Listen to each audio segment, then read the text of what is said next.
യുദ്ധത്തിൻ്റെ പശ്ചാത്തലത്തിൽ കഴിഞ്ഞ കുറേ ദിവസങ്ങളായി അനുഭവിച്ചുകൊണ്ടിരിക്കുന്ന അസ്വസ്ഥമായൊരു ശാന്തത, എന്നാൽ വാചക കസർത്തുകൾ, ആക്രമിക്കുമെന്നുള്ള ഭീഷണി, മാത്രമല്ല ഇന്ന് അമേരിക്കയുടെ പ്രസിഡന്റ് ഇസ്രായേൽ പ്രധാനമന്ത്രിയുമായി ടെലിഫോണിൽ നടത്തിയ സംഭാഷണങ്ങൾ, തുടർന്ന് അമേരിക്കയുടെ നാഷണൽ സെക്യൂരിറ്റി കൗൺസിലുമായിട്ട് ട്രംപ് നടത്തിയിരിക്കുന്ന ചർച്ചകൾ, അതിനുശേഷം ഇറാനിലൊന്നും ബാക്കി വെച്ചേക്കില്ല എന്ന പ്രഖ്യാപനം, ഇത്തരത്തിലുള്ള കാര്യങ്ങളെല്ലാം ചേർത്ത് വെച്ചുകൊണ്ട് അന്താരാഷ്ട്ര നിരീക്ഷകർ കരുതുന്നത്, പ്രധാനപ്പെട്ട മാധ്യമങ്ങൾ പറയുന്നത്, ഒരുപക്ഷെ ഒരു ശക്തമായ ആക്രമണം അമേരിക്കയുടെയും ഇസ്രയേലിൻ്റെയും ഭാഗത്തു നിന്ന് ഇറാനിലേക്കുണ്ടാകും എന്ന് തന്നെയാണ്.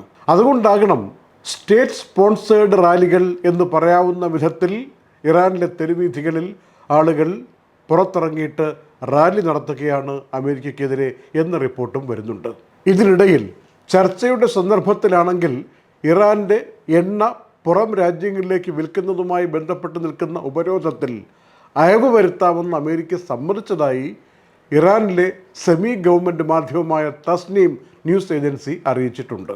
മാത്രമല്ല ഇറാനിലെ ആണവോർജ പരിപാടികളിൽ ചിലതിന് ഒരൽപ്പം ഇളവ് കൊടുക്കുന്ന വിധത്തിൽ അമേരിക്ക സംസാരിച്ചിട്ടുണ്ടെന്നും ചില വൃത്തങ്ങളെ ഉദ്ധരിച്ചുകൊണ്ട് റിപ്പോർട്ടുകൾ അന്താരാഷ്ട്ര തലത്തിൽ വരികയാണ്. അതെങ്ങനെയാണെന്ന് വെച്ചാൽ IAEA എന്ന ഇൻ്റർനാഷണൽ പ്രസ്ഥാനത്തിൻ്റെ മേൽനോട്ടത്തിൽ ഇറാന് ആണവോർജ പദ്ധതികൾ കുറച്ച് മാത്രം മുന്നോട്ടുകൊണ്ട് പോകാം, അങ്ങനെയാണെങ്കിൽ 4/1 അസറ്റ് റിലീസ് ചെയ്ത് കൊടുക്കാം എന്ന വിധത്തിലാണ് അമേരിക്ക സംസാരിച്ചിരിക്കുന്നതെന്നും ഈ റിപ്പോർട്ടുകളിൽ കാണുന്നു. പക്ഷേ ഇത് സംബന്ധിച്ച് ഏതെങ്കിലും ഔപചാരികമായ കേന്ദ്രങ്ങളോ ഭരണാധികാരികളോ എന്തെങ്കിലും ഒരു യെസ് പറഞ്ഞതായിട്ടോ ഇത് സമ്മതിച്ചു എന്നുള്ള വാക്ക് പറഞ്ഞതായിട്ടോ ഒരു റിപ്പോർട്ടിലും ഇതുവരെ കണ്ടിട്ടില്ല. കൂട്ടത്തിൽ ഇറാൻ ഒരു ശക്തമായ ഭീഷണിയുമായി ഇപ്പോൾ മുന്നോട്ട് വന്നിരിക്കുന്നത് ഹോർമൂസ് കടലിടുക്കിൻ്റെ ഭാഗത്തുകൂടി പല രാജ്യങ്ങളുടെയും ഇൻ്റർനെറ്റ് ഫൈബർ ഓപ്റ്റിക് കേബിളുകൾ പോകുന്നുണ്ട്. അത് അങ്ങനെ തന്നെ നിലനിൽക്കണമെങ്കിൽ പ്രത്യേക പെർമിറ്റ് ഇറാൻ്റെ ഭാഗത്തു നിന്ന് വേണം എന്നാണ് അവരിപ്പോൾ പറഞ്ഞുകൊണ്ടിരിക്കുന്നത്. മാത്രമല്ല ഹോർമൂസിൻ്റെ ഭരണം ഇനി നിയന്ത്രിക്കാൻ വേണ്ടി ഒരു പ്രത്യേക കൗൺസിൽ സജ്ജമായി കഴിഞ്ഞു. അതിൻ്റെ നിയന്ത്രണത്തിലായിരിക്കും കാര്യങ്ങൾ മുന്നോട്ട് പോവുക എന്നും ഇറാൻ വ്യക്തമാക്കിയിരിക്കുന്നതായി ഇപ്പോൾ അവിടുത്തെ കൗൺസിൽ വൃത്തങ്ങൾ അറിയിക്കുകയാണ്. പറയപ്പെടുന്ന ഇളവുകൾ എന്തിനാണ് അമേരിക്ക നൽകുന്നതെന്ന് സ്വാഭാവികമായിട്ടൊരു ചോദ്യം ഉന്നയിക്കാം. അതിന് അമേരിക്കയിലെ തന്നെ മാധ്യമങ്ങൾ പറയുന്നത് സ്വാഭാവികമായും 2 വർഷമാകുമ്പോൾ ഭരണകൂടം അവിടെ ഒരു ഇടക്കാല തെരഞ്ഞെടുപ്പിന് വിധേയമാകും. നിർണായകമൊന്നുമല്ല, അതിൽ ഭരിക്കുന്ന പാർട്ടി, ഇപ്പോൾ ട്രംപിൻ്റെ പാർട്ടി എന്തെങ്കിലും ഭൂരിപക്ഷം കുറഞ്ഞു പോയാലും, സെനറ്റിലോ കോൺഗ്രസ്സിലോ പ്രശ്നം വന്നു പോയാലും പ്രസിഡന്റ് രാജിവെച്ചൊന്നും പോകേണ്ടതില്ല.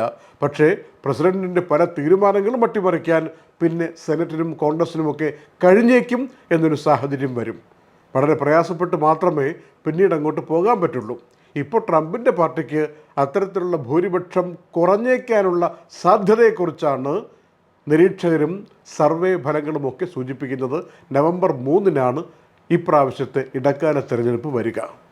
UAE സ്വകാര്യ മേഖലയിൽ ജോലി ചെയ്യുന്ന എല്ലാവരും അറിയാൻ വേണ്ടി വളരെ പ്രധാനപ്പെട്ടൊരു സന്തോഷ വർത്തമാനം വന്നിരിക്കുന്നത്, മിനിസ്ട്രി ഓഫ് ഹ്യൂമൻ റിസോഴ്സ് പറയുന്നത് ഇനി മുതൽ, പ്രത്യേകിച്ച് ജൂൺ 1, 2026 അടുത്ത മാസം 1-ാം തീയതി മുതൽ ശമ്പളം കൊടുക്കുന്ന കാര്യത്തിൽ മെയ് മാസത്തെ ശമ്പളം ജൂൺ 1-ന് തന്നെ കൊടുത്തിരിക്കണം. ജൂണിലെ ശമ്പളം ജൂലൈ 1-ന് തന്നെ കൊടുത്തിരിക്കണം. ഇംഗ്ലീഷ് മാസത്തിൻ്റെ ആദ്യ ദിവസം തന്നെ തലേ മാസത്തെ ശമ്പളം കൊടുത്തിരിക്കണം എന്ന വ്യവസ്ഥ അടുത്ത മാസം 1-ാം തീയതി മുതൽ പ്രാബല്യത്തിൽ വരികയാണ്. മാത്രമല്ല ഇങ്ങനെ കൊടുത്തില്ലെങ്കിൽ ഒരുപാട് ശിക്ഷാ നടപടികൾ, ഫൈൻ അടക്കമുള്ള കാര്യങ്ങൾ, കുറച്ച് ദിവസം കൂടി അങ്ങനെ നീണ്ടുപോയാൽ ചില കമ്പനികൾക്ക് അതിൻ്റെ നടത്തിപ്പുകാർക്ക് ട്രാവൽ ബാൻ അടക്കമുള്ള കാര്യങ്ങൾ, ഇങ്ങനെയുള്ള കർശനമായ കാര്യങ്ങളിലേക്ക് പോകും എന്ന മുന്നറിയിപ്പും MOHRE നൽകിയിരിക്കുന്നതായി വിവിധ റിപ്പോർട്ടുകൾ പറയുകയാണ്. ബലിപെരുന്നാളിന് 4 ദിവസത്തെ അവധിയാണ് UAE സ്വകാര്യ മേഖലാ ജീവനക്കാർക്ക് നൽകിയിരിക്കുന്നത്.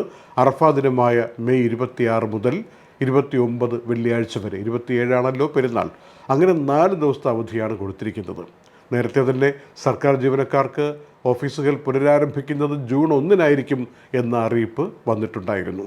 Night updates supported by Hashim Hypermarket, Kalyan Jewellers, Lulu, Arim Bakers, eLessons.net, Fira Foods, Dhanvantari Ayurveda, Al-Suud Cargo, Gold Star Rent-A-Car, Dr. Rasina's Ayurvedic Clinic, Ain Golden Diamonds, Choco World, Vintage Lux Real Estate, Partha Signature Abu Shagara, Sharjah.